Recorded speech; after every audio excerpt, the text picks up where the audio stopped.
नमस्कार, आप देख रहे हैं अपना उत्तराखंड और मैं हूं आपके साथ मनीषा पाटीदार। बुलेटिन की शुरुआत करेंगे।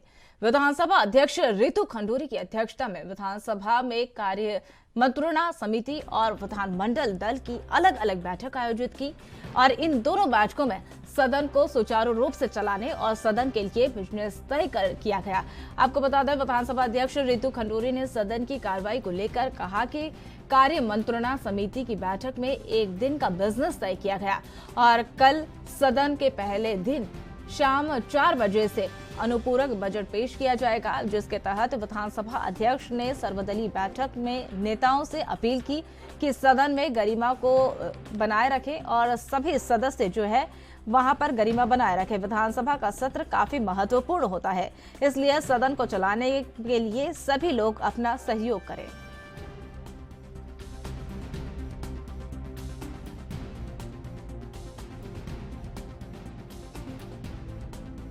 विधानसभा सचिवालय पूरी तरह से तैयार है। सत्र शांतिपूर्वक हो, सौहार्दपूर्ण एनवायरनमेंट में हो।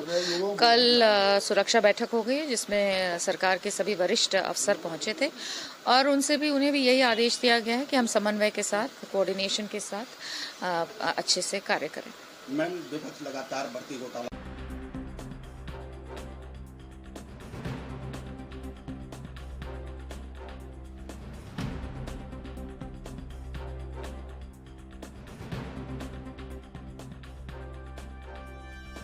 तो आपको बता दें कि 29 नवंबर से जो है विधानसभा सत्र की शुरुआत की जाएगी और विधानसभा अध्यक्ष रितु खंडूरी की अध्यक्षता में विधानसभा सत्र की बैठक की आयोजन किया जाएगा।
विधानसभा सत्र को लेकर जहां एक और विपक्ष अपनी रणनीति बनाने में जुटी हुई, तो वहीं सरकार की ओर से विपक्ष के हमलों का जवाब देने के लिए पूरी तैयारियां कर ली गई है। प्रदेश के कैबिनेट मंत्री सुबोध उनियाल ने कहा कि विधानसभा में हुई भर्ती मामले में विधानसभा अध्यक्ष ने बड़ी कार्रवाई की है और सभी लोगों को बाहर का रास्ता दिखाया गया।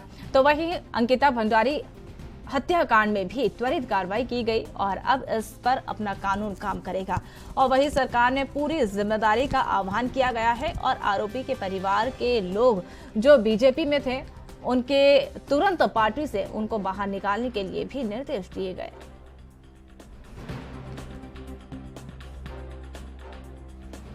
दस महत्वपूर्ण काम बोले हैं तो महत्वपूर्ण कामों की जो उसका एक इफेक्ट पड़ना चाहिए पब्लिक पे, उसके लिए निश्चित रूप से सोचने में टाइम लगता है कि किस तरह की बड़ी बड़ी योजनाएं लाकर के क्षेत्र में ये महसूस हो कि लोगों को मिला। विपक्ष लगातार भर्ती घोटाले वाले मामले उठा रहा है। देखिए, भर्ती कांड में सरकार ने जिस तरह से कार्रवाई करके सबको बाहर करने का रास्ता किया, ये सरकार की और हमारे विधानसभा अध्यक्ष जी की दृढ़ संकल्प का ही परिणाम है कि लोग बाहर हुए। फिर हाईकोर्ट ने स्टे दिया, लेकिन हाईकोर्ट से भी पैरवी करके माननीय न्यायालय से स्टे को भी खारिज कराने का काम किया गया। पहली चीज। दूसरी चीज, अंकिता भंडारी में किसी महिला का मर्डर हुआ, सरकार की संज्ञान में आया, तत्काल उस व्यक्ति को अरेस्ट किया गया, उसके परिवार के लोग जो भाजपा में थे उनको निकाल दिया गया, उसके बाद उस बच्ची की बॉडी को रिकवर किया गया और उसके अलावा जो जो इसमें कानूनी पहलू हो सकते थे उनका पूरा परीक्षण करने के बाद ये, क्योंकि मामला अब ये कानून अपना वो तय करेगा कि इनको क्या सजा मिले। सरकार ने अपनी पूरी की पूरी नवंबर से शुरू हो रहे विधानसभा के शीतकालीन सत्र को लेकर प्रशासन की तैयारियां में प्रशासन जुटा हुआ है। शांति व्यवस्था बनाए रखने और धरना प्रदर्शन को रोकने के लिए विधानसभा में 300 मीटर परिधि में धारा 144 लागू रहेगी और वही यह व्यवस्था 29 नवंबर से 5 दिसंबर तक रहेगी।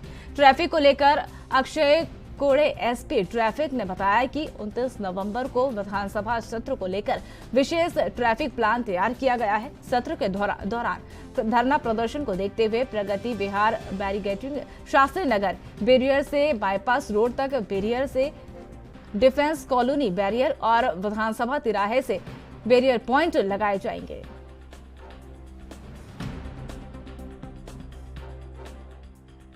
विधानसभा सत्र के तहत पिछले 4-5 दिन से यातायात पुलिस ने जोरों शोरों से तैयारी की है। पूरा क्षेत्र हमने ड्रोन द्वारा स्कैनिंग करके सर्विलेंस करके रूट्स की जानकारी ली है।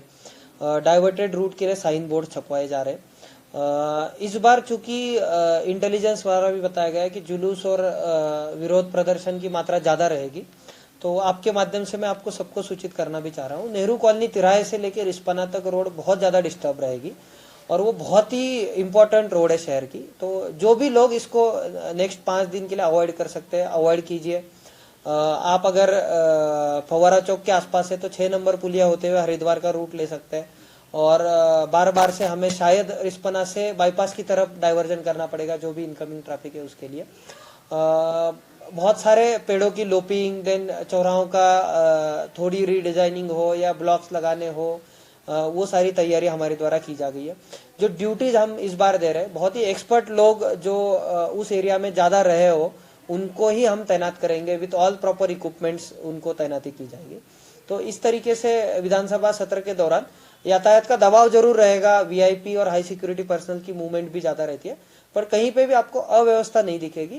यातायात दबाव जरूर रहेगा, कंजेशन जरूर रहेगा, बट ट्रैफिक मूवमेंट रहेगा और पुलिस का प्रेजेंस भी आपको सब तरफ दिखेगा। हेवी वाहनों के लिए भी हमने निर्देश दिए है कि जो कारगी चौक से डोईवाला वाला बाईपास है या पुराना रोड है उसको यूज किया जाएगा, तो उसको भी उत्तराखंड के देवप्रयाग विधानसभा क्षेत्र के हाई स्कूल में टॉपर बच्चे आगामी 15 दिसंबर से भारत भ्रमण पर जाएंगे।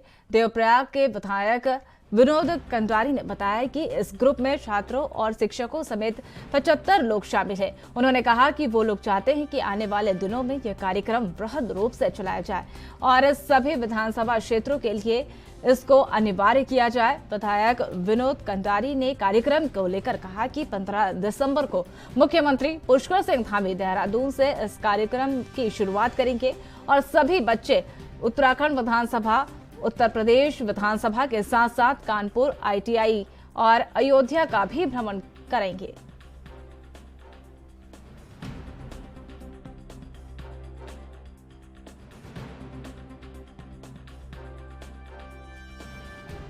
देखिए, ये मेरा ड्रीम प्रोजेक्ट है और मैं हर साल अपनी विधानसभा के जो हाई स्कूल के टॉपर बच्चे होते हैं, चाहे वो सरकारी हो चाहे गैर सरकारी हो, उन बच्चों को भारत भ्रमण के लिए ले जाता हूँ। और 15 दिसंबर से ये हमारा कार्यक्रम शुरू होने जा रहा है। अपने देवप्रयाग से, ये कीर्तनगर से शुरू होगा, देवप्रयाग विधानसभा अपनी विधानसभा से, और उसके बाद माननीय मुख्यमंत्री जी इसका शुभारंभ देहरादून से करेंगे 16 तारीख को, और अपनी उत्तराखंड की वो विधानसभा भी देखेंगे। उत्तर प्रदेश के विधानसभा अध्यक्ष जी ने समय लिया कि हमारे बच्चे वो उत्तर प्रदेश की विधानसभा को देखें। IIT कानपुर के लिए हमने समय मांगा, IIT कानपुर को ले जा रहे हैं। उसके बाद हम उन बच्चों को जो कानपुर की औद्योगिक इकाई है उसको दिखाने का काम करेंगे। और बहुत सारे संस्थान ऐसे हैं जिनके में अप्रूवल हमारे पास आने वाली है, उनको अयोध्या भी लेकर जाएंगे राम मंदिर दिखाने के लिए। तो ये मेरा एक संकल्पित रहता है कि 2 साल से बीच में कोविड था इसलिए उसको ले जा नहीं पाया, तो इस बार फिर मैंने इसको शुरुआत कर दी। इसको हम व्यक्तिगत अपने स्तर से इस कार्यक्रम को अंजाम देते हैं और माननीय मुख्यमंत्री जी को भी मैंने एक पत्र दिया है कि ताइक्वांडो इंटरनेशनल चैंपियनशिप में गोल्ड मेडल जीतने पर जीतपुर निगलटिया को क्षेत्रीय वासियों समेत भारतीय जनता पार्टी के पूर्व प्रदेश प्रशिक्षण प्रमुख मनोज पाठक ने उनके आवास पर पहुंचकर उनका भव्य स्वागत किया और उज्जवल भविष्य की शुभकामनाएं प्रेषित की। इस दौरान मनोज पाठक ने कहा कि हर्ष का विषय है और इस क्षेत्र में ऋषभ जैसे प्रतिभा की धनी युवा ताइक्वांडो गेम में इंटरनेशनल प्रतियोगिता के तहत गोल्ड मेडल जीतकर क्षेत्र का ही नहीं बल्कि पूरे देश का और उत्तराखंड का नाम रोशन कर रहे हैं और हम सब के लिए गौरवशाली पल है।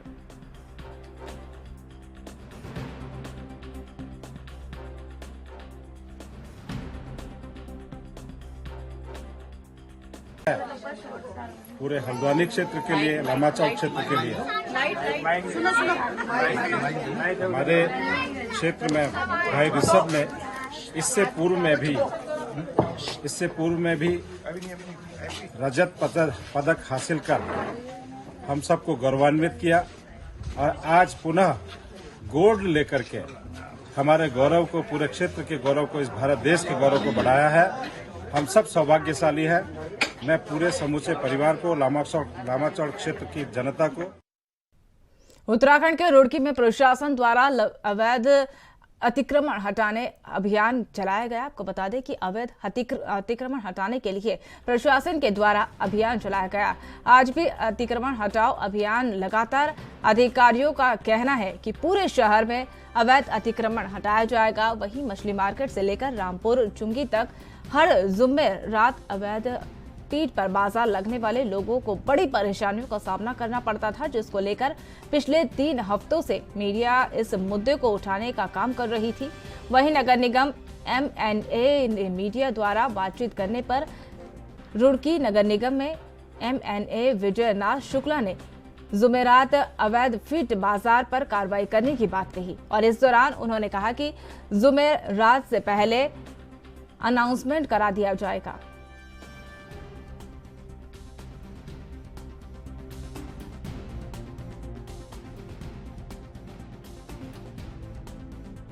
जैसा कि आप जानते हैं, पूर्व में जिलाधिकारी महोदय द्वारा बैठक लेकर 1 नवंबर से पूरे शहरी क्षेत्र में जहां आवागमन की समस्या है, ट्रैफिक की समस्या है, जाम हटाने को कहा गया, अतिक्रमण हटाने को कहा गया। उसी के क्रम में पूर्व में प्रशासन के साथ, जॉइंट मजिस्ट्रेट महोदय के साथ, नगर निगम, पुलिस के सहयोग से अतिक्रमण लगातार हटाया जा रहा है। आज माननीय विधायक जी के साथ भी लोग बैठे थे, जिन्होंने लगातार शिकायतें की है कि मतलब साहब अतिक्रमण नहीं हट रहा है और लोग परेशान हो रहे हैं। तो उसके क्रम में लगातार ये अभियान चल रहा है और मैं बार बार आपके माध्यम से शहर के नागरिकों से अनुरोध पहले भी कर चुका हूं, दोबारा अनुरोध कर रहा हूं, कृपया इसको एक दिन की कार्रवाई ना समझें, ये लगातार चलेगा। और आप सभी से अनुरोध है, कृपया सड़क और पटरियों पर किसी भी प्रकार का सामान रख के या किसी भी तरह से कोई अतिक्रमण ना करें। कुछ व्यापारी से नोकझोंक भी हुई सर? नहीं, नोकझोंक जैसी कोई बात नहीं है। एक लोग समस्या पैदा कर रहे थे तो उनको चौकी में बिठाया गया है ताकि शांति भंग ना हो। ये भी हमारा दायित्व है, एज ए एसडीएम मेरा ये दायित्व है, किसी प्रकार की शांति भंग ना हो।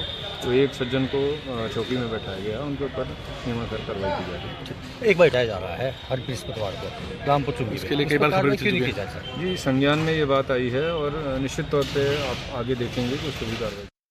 उत्तराखंड के रुड़की में all India motor transport Uttarakhand सचिव आदेश सैनी ने पत्रकारों से वार्ता की और पत्रकार वार्ता में उन्होंने बताया कि उत्तराखंड सरकार के द्वारा एक षड्यंत्र के माध्यम से कमर्शियल वाहनों के लिए automatic fitness centre private company का फायदा पहुंचाने के लिए डोईवाला बनाया गया है, जहां हरिद्वार, देहरादून जिले के सभी वाहनों की फिटनेस के लिए डोईवाला ही जाना होगा, जबकि भारत सरकार के राजपथ में ऐसा नियम नहीं है। आदेश सैनी ने कहा कि फिटनेस सेंटर परिवहन व्यवसायियों की सुविधा के अनुसार भी बनाया जा सकता है, लेकिन व्यवसायियों को डोईवाला भेजा जा रहा है। इस दौरान रुड़की ई रिक्शा यूनियन के अध्यक्ष मुमताज अब्बास नकवी ने कहा कि सरकार इस तरह के नियम बनाकर हम लोगों को शोषण कर रही है और वही हम सब मिलकर 29 तारीख को चक्का जाम कर विरोध प्रदर्शन करेंगे।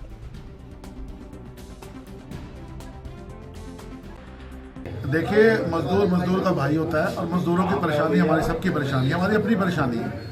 गवर्नमेंट ने इस तरह का नियम बनाकर एक प्राइवेट हाथों में सौंप कर हमारे शोषण के अलावा कोई प्रोग्राम नहीं बना, सिर्फ हमारा गरीबों का और मजदूरों का शोषण करना है गवर्नमेंट का मेन मकसद। और इसी में गवर्नमेंट ने अब एक बात बताइए कि डोईवाला में रख दिया गया, जिसकी दूरी यहाँ से मेरे ख्याल समझता 70 किलोमीटर तो होगी, 70 किलोमीटर है, तो रिक्शा हमारी 15 से 20-25 किलोमीटर चलती है पर डे में, और जो नई रिक्शा है वो 40 किलोमीटर चलती है। और आप ये सोचिए कि वो पूरी लागू होगी, डोईवाला जाना पड़ेगा। आप मुझे ये बताइए कि छुटमलपुर से हमारा उत्तराखंड में जो यहाँ पर फिटनेस सेंटर थे हमारे सभी संभागीय परिवहन कार्यालयों में थे, उसमें रुड़की भी है, हरिद्वार भी है, देहरादून, ऋषिकेश, विकासनगर वगैरह सब जगह थे। तो सरकार ने ये फिटनेस सेंटर यहाँ पर फिटनेस सेंटर बंद करके प्राइवेट हाथों में दे दिया, प्राइवेट संस्था को। वो प्राइवेट संस्था फिटनेस करने के लिए उसने सारी फीस अपनी 10% 20% तक बढ़ा दी और मनमानी तरीके से अपना पैसा वसूल रहे हैं वहाँ पे, और मोटर मालिकों को परेशान किया जा रहा। दूसरा, हमारी जो फिटनेस 15-20 किलोमीटर पर जाकर होती थी अपने कार्यालयों में, उसके लिए हमें लगभग 120 किलोमीटर पैदल चलना पड़ेगा अपने वालों को, जिसमें हमारा डीजल खर्चा, और फिटनेस अगर फेल होती है तो उसका डीजल अप डाउन का खर्चा और टोल प्लाजा का खर्चा वो। तो फिलहाल अपनों उत्तराखंड में मेरे साथ इतना ही। तमाम ताज़ा खबरों के लिए देखते रहिए ANP न्यूज़। नमस्कार।